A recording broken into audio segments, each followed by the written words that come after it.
State Helen Whately. Thank you, Mr. Speaker, and I thank the Right Honourable Lady for advance sight of her statement.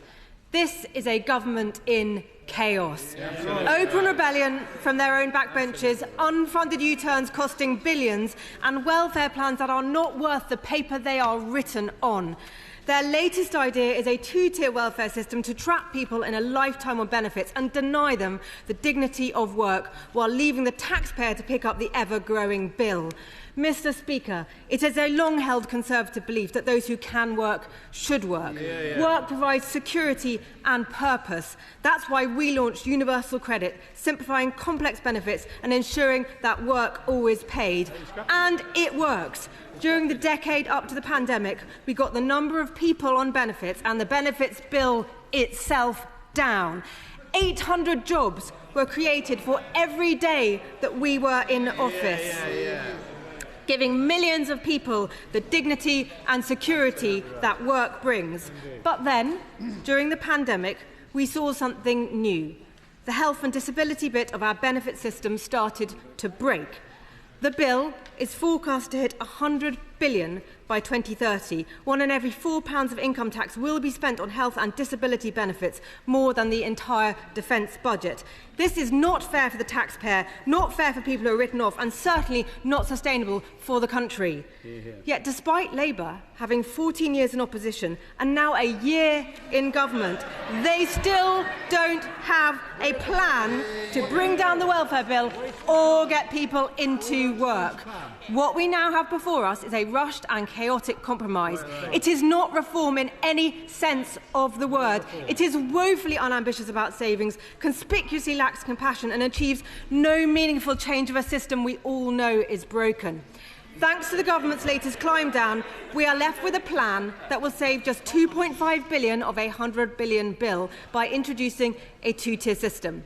Two people diagnosed with Parkinson's a week apart will now receive different levels of support, all to clear up an internal Labour argument. The government's own impact assessment shows that these plans won't get a single person into work. The idea that work is the guiding motivation for these changes is laughable.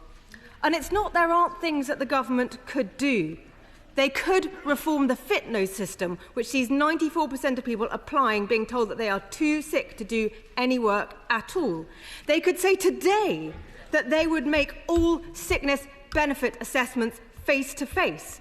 And they could get a grip of the rising claims for common mental health problems like anxiety and depression. Claims for these and neurodevelopmental conditions like ADHD are the main reason for the steep rise in the number of people in sickness benefits and make up more than half of all new claims. Absolutely. The Centre for Social Justice have found that you could save up to £9 billion by reforming these benefits.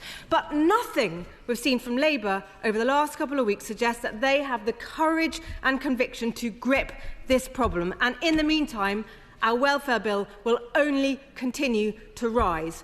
Mr. Speaker, we agree on the need for reform and have set out under what conditions we would support the government. First, the welfare budget must come down. Second, we need to get people back into work. And third, there must be no new tax rises to pay for increases in welfare spending.